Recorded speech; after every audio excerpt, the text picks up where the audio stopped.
Assalamualaikum warahmatullahi wabarakatuh. Saya Rizka Febrianti dan mahasiswi jurusan Perbankan Syariah kelas E dengan NPM 251020312. Di sini saya akan menjelaskan tentang proposal penelitian saya yang berjudul Pengaruh Tingkat Inflasi terhadap Indeks Harga Saham Syariah dengan suku bunga sebagai variabel moderasi dengan dosen pengampu Vicky F. Sanjaya, MSc.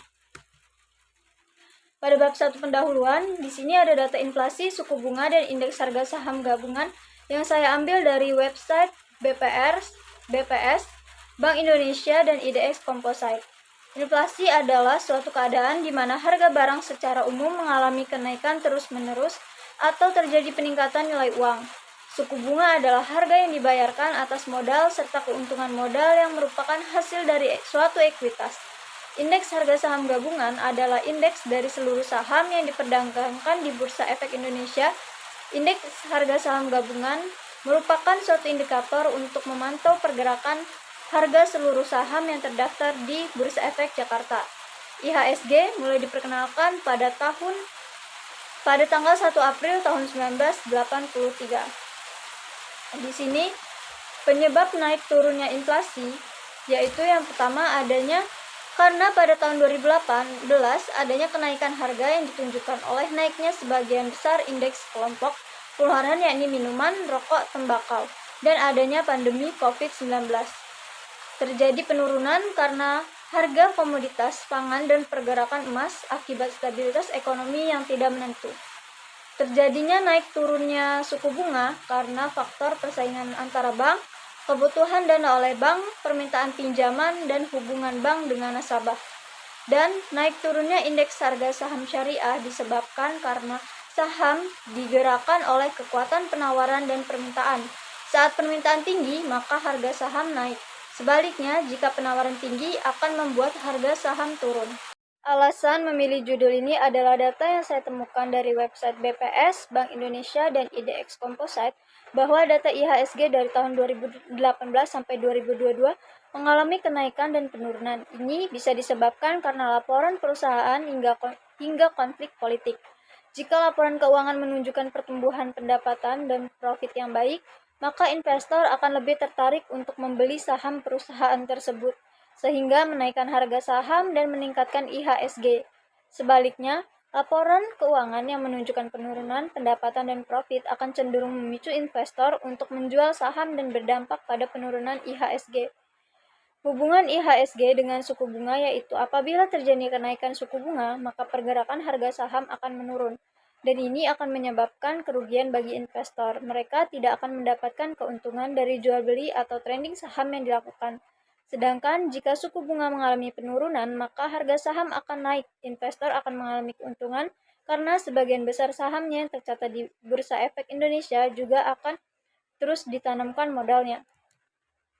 Peningkatan inflasi dapat mempengaruhi harga saham gabungan di mana inflasi merupakan indikator ekonomi yang menjadi penyebab kenaikan harga barang, maka otomatis inflasi yang tinggi akan menyebabkan harga produksi meningkat.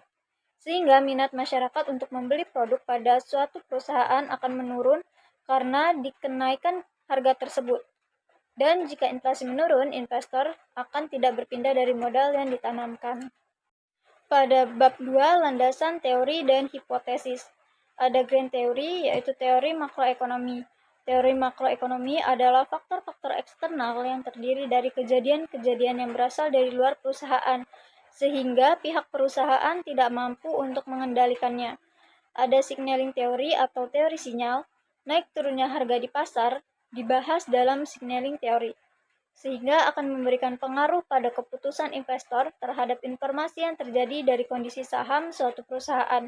Ini memberikan efek bagi keputusan investor sebagai pihak yang menangkap sinyal tersebut.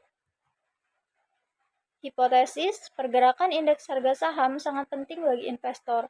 Menurut Purwanta dan Hendy 2006, indeks harga saham adalah indikator yang dapat digunakan investor untuk mengetahui pergerakan pasar.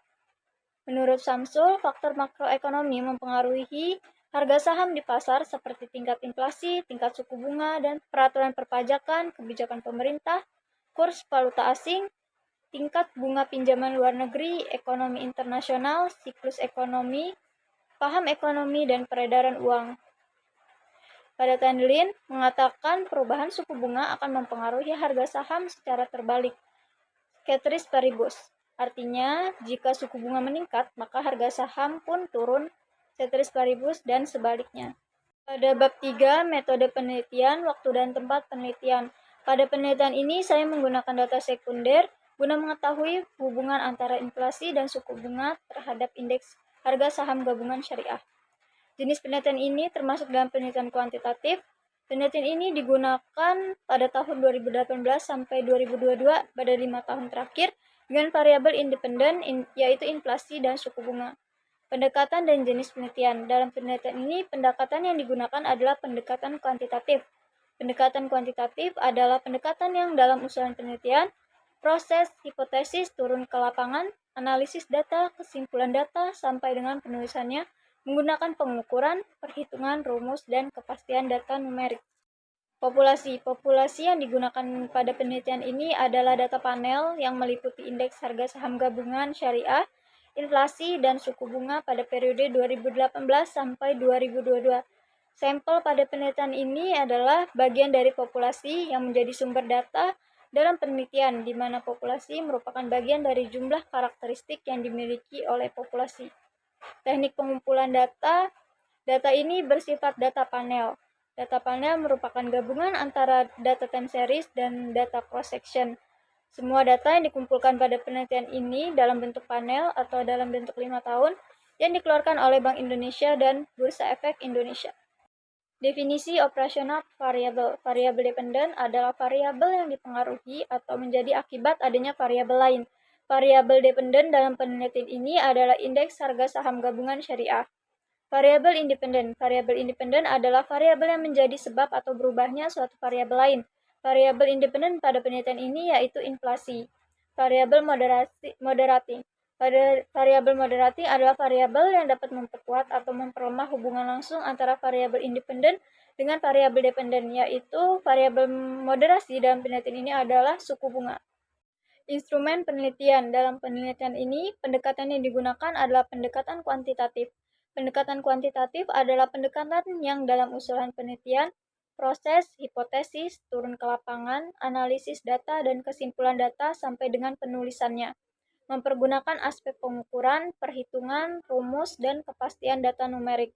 Uji-uji yang saya pakai pada penelitian ini antara lain ada uji validitas, uji prasyarat analisis, uji linearitas, uji normalitas, uji R, uji F, uji T, uji asumsi klasik, uji multikolinearitas, uji heteroskedastisitas, dan uji autokorelasi. Demikian presentasi dari proposal penelitian saya. Bila ada yang salah, saya mohon maaf. Saya akhiri. Terima kasih. Wassalamualaikum warahmatullahi wabarakatuh.